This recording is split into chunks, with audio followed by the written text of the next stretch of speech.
皆様こんにちは。シンガーソングライターのキキです。はい、今回はキキのアーティスト研究所第3回目でございます。すごいまた迷ったんですけど、今回は日本でも海外でもご活躍されてます宇多田ヒカルさんについて研究してまいりました。はい、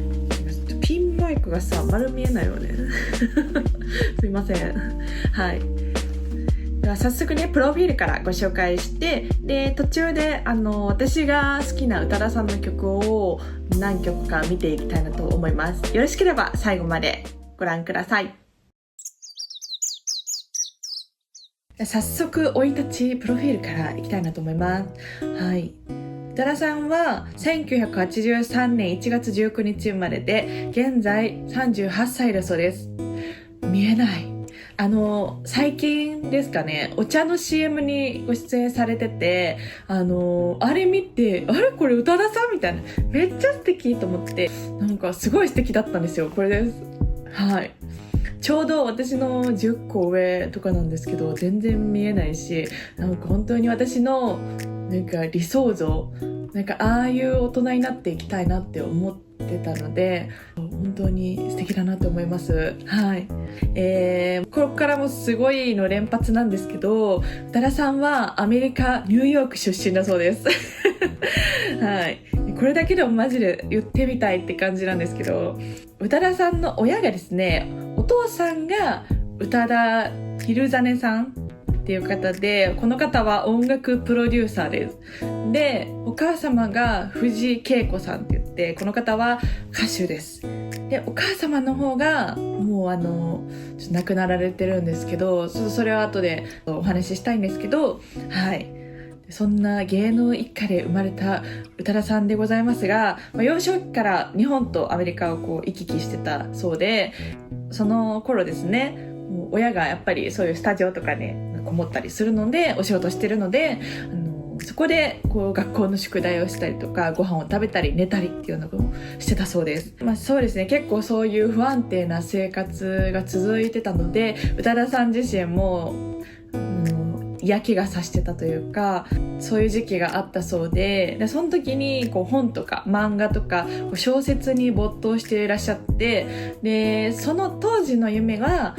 漫画家、小説家になりたいと思ってたそうです。だからおそらく絵とかもすごいお上手なのではないかなって思うし、小説書かれてたということで、すごい今の活動に生かされてますよね。宇多田ヒカルさんのお名前は、あれは実は本名だそうで、元はヒカルっていう漢字なんですけど、ちょっとその硬いから柔らかくこう印象を持たせたいということでカタカナになったそうです。で、1990年にその親2人と宇多田さんで3人のユニットを組んでたそうで、その名前が U3 だそうです。多分この宇多田の U とその3人の3ですねを名前にしたって感じなんですけど、で1993年にもうその10歳でもうさすがですね、ボーカルとして活動されてたそうです。すごいいや、もう音楽やってる人間からするとほんまにすごいなって思います。なんかもう宇多田さんの幼少期ですね、ただこう生まれて近くにピアノがあったレベルじゃないんですよね。もう実際にこう親もそうですし、周りの人たちもプロの人たちに囲まれて今までその音楽をしてきた、その生活をしてきたっていうレベルなので、ほんまに、こう言って10歳から活動されてて、でそして15歳にデビューされるんですけど、なんか本当に大人っぽいんですよね。だからその理由が分かりますよね。すごいわ。そのさっきのユニットの曲でそのアルバムが出たんですけど、スターっていうタイトルでリリースされて、それと同時に日本デビューも果たして、そう1998年には完全デビューですね。有名オートマティックっていう曲でデビューを果たして、でその後有名、さらにこう爆発的な人気を誇った曲、ファーストラブっていう曲がね出たんですよね。はい。なんかよくそういう引き寄せとかあると思うんですけど、こういう音楽にも私引き寄せってあると思ってて、やっぱりその人のこう状態に合った、その人の器に合った音楽があると思うんですよ。歌手の彩香さんも言ってたんですけど、音楽の神様って、芸術の神様ってやっぱいると思ってて、だからその神様がこう微笑んだ人に音楽はこうインスピレーション降りてくるというか、そういうのがあると思うんですけど、基本的にやっぱりその神様は努力してる人をメインにこうお助けしてくれるっていうね、そういう働きがあるんですけど、宇多田さんは、ほぼ音楽一筋でやってこられて、だからね、音楽の神様も宇多田さんにこう微笑んだというか、だからこういう素敵な曲を連発してるのではないかなって思ったんですけど、はい、ちょっとこの途中でですね、一回曲を聴いていきたいなと思います。私が好きなのは Moving Without You っていう曲と、オートマティックもすごい好きなので、ちょっとオートマティック聴いてみますか。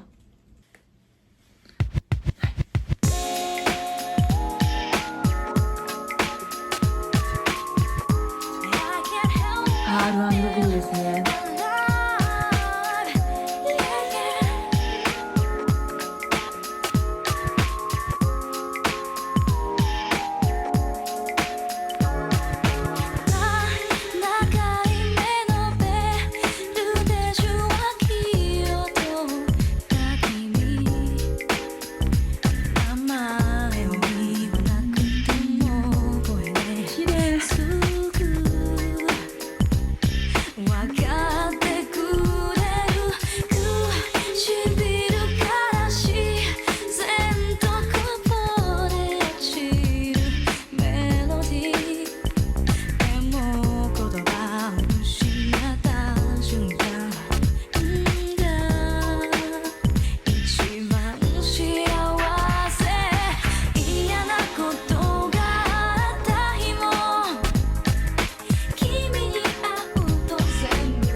こんな感じですね。はい、オートマティックでした。こんな曲が発売されたのが1998年12月9日だそうです。もう10年以上前なんですけど、この MV がちょっとこの時代感を出てるんですけど、今見てもなんかそれがこうすごい光って見えるというか、色あせてなくて、この MV もすごいシンプルなんですけども、当時ですね、これ宇多田さんがこう中腰でこう歌うっていうのがすごい話題を呼んだんですけど、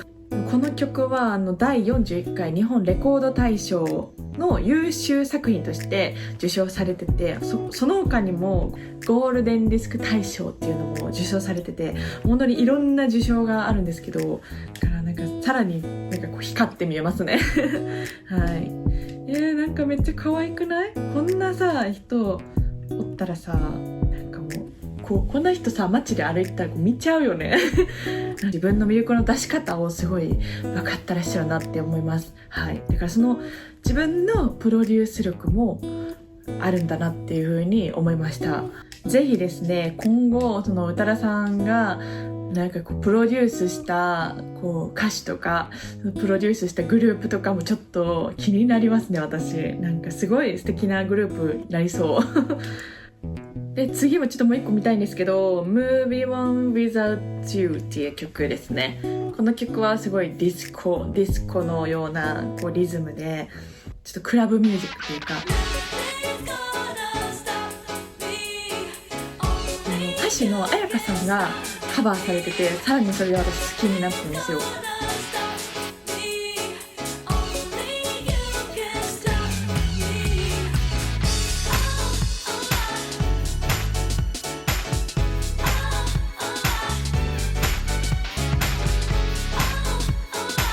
これもゴールデンディスク大賞を受賞してますよ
で、Without You は、Moving On Without You は、あれはちょっと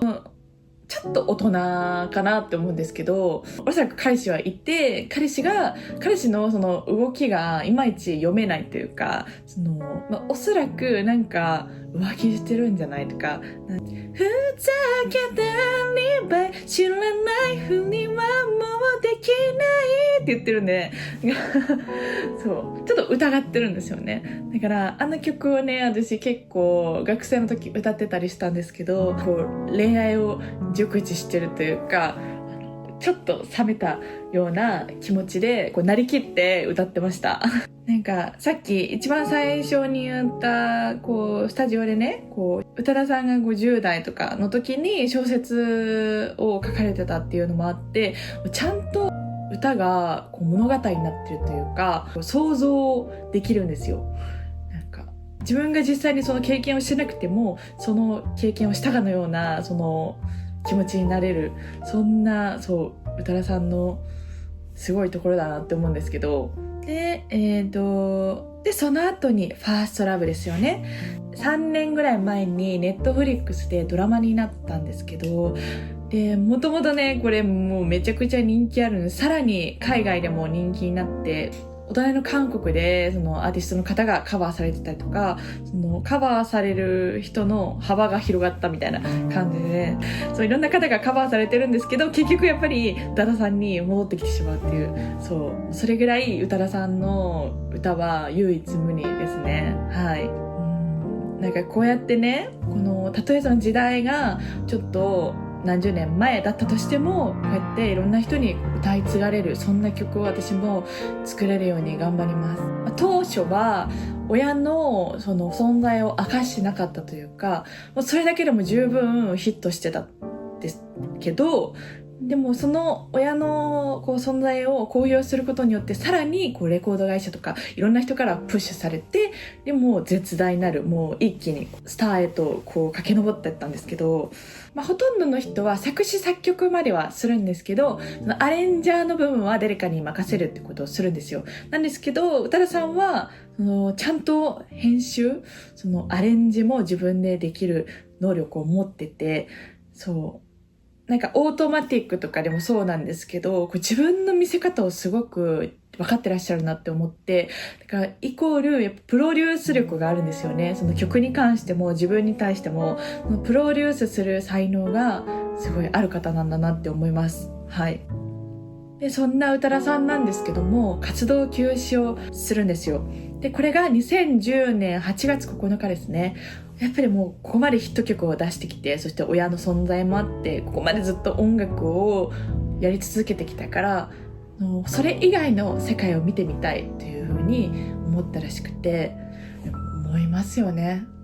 自分で私だったとしても、私がその宇多田さんの存在だったとしてもきっとそう思うと思います。やっぱりその華やかな世界ですけど、ね、その裏側もあったりして、ね、結構過酷な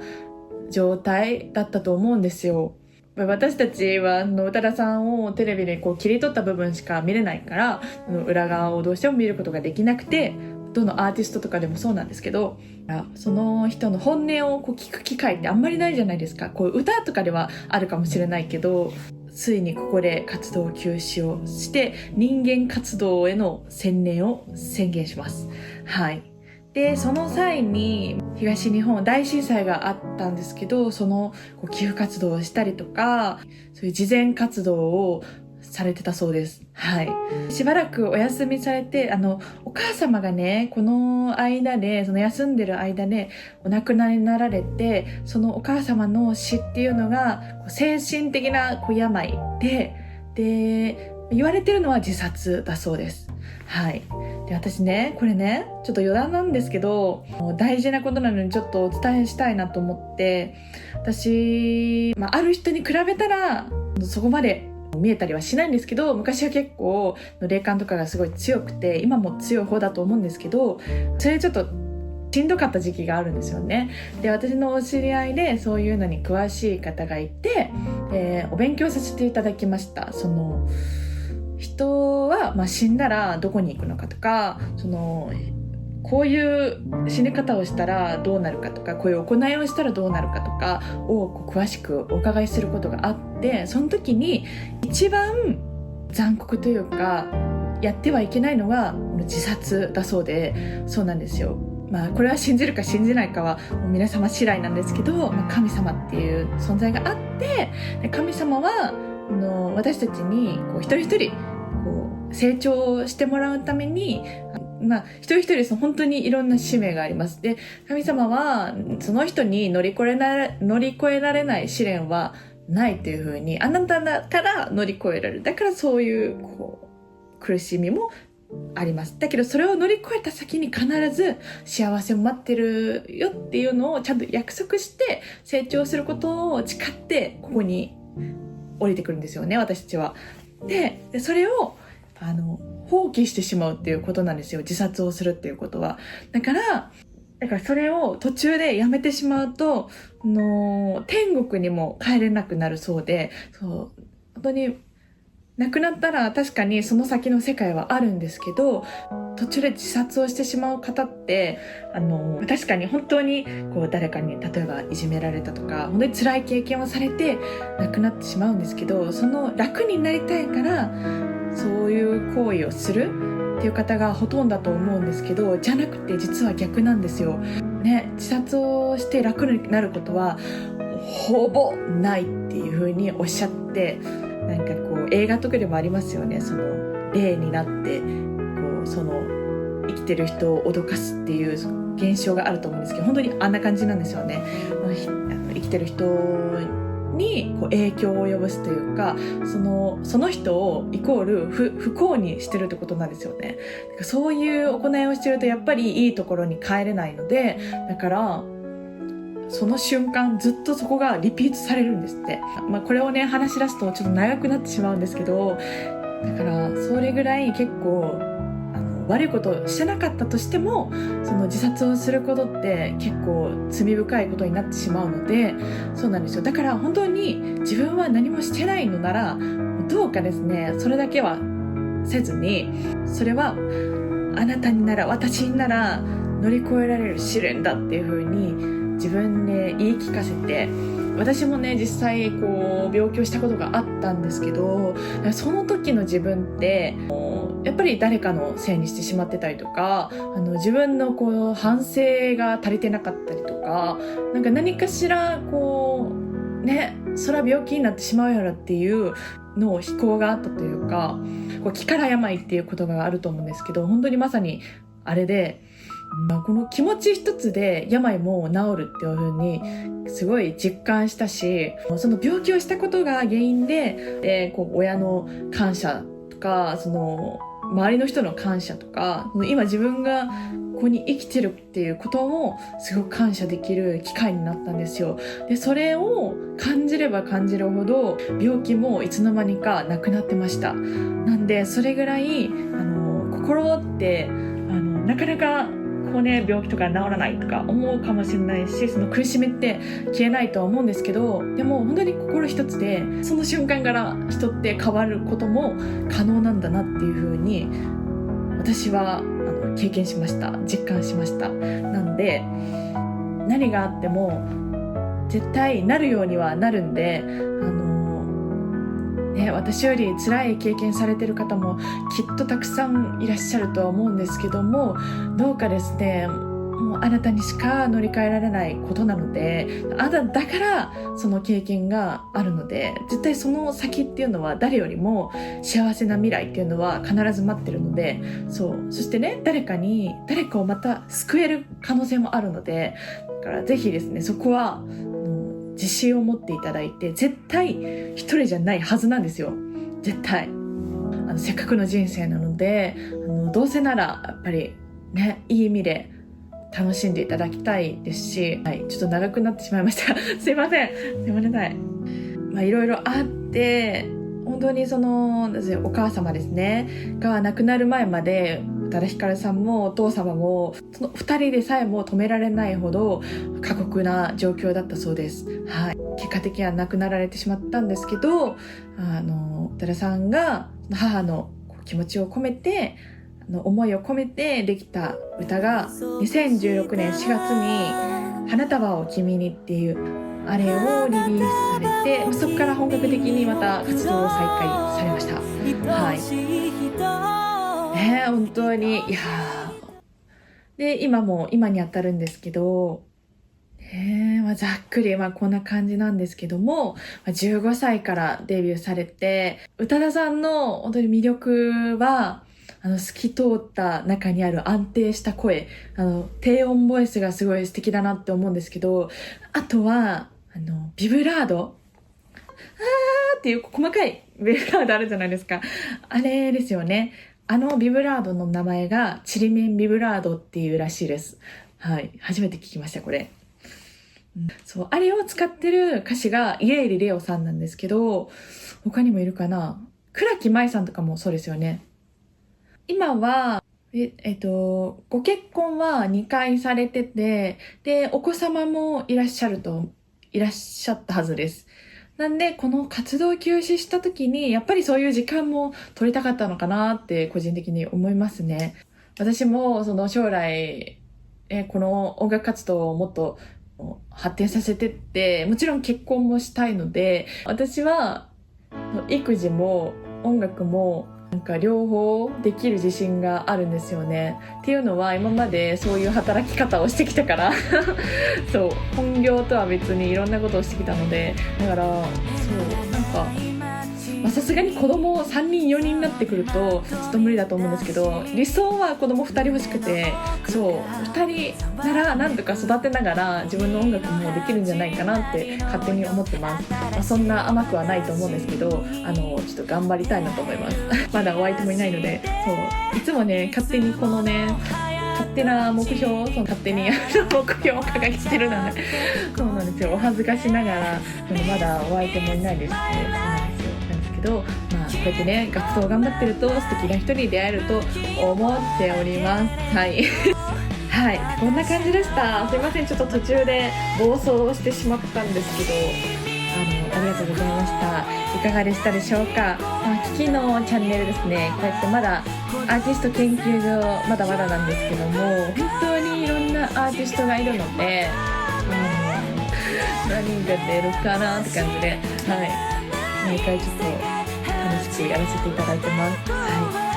で今後ですね、私の MV、ミュージックビデオとかも作って配信したりとか、あと私の母がピアノを弾けるので、そのピアノを YouTube でアップさせていただいたりとか、たくさんね、音楽でやりたいことがあるので、このチャンネルで実現していきたいなと思います。よろしければ皆様楽しみにしていてください。ありがとうございました。ではまた次の動画でお会いしましょう。キーでした。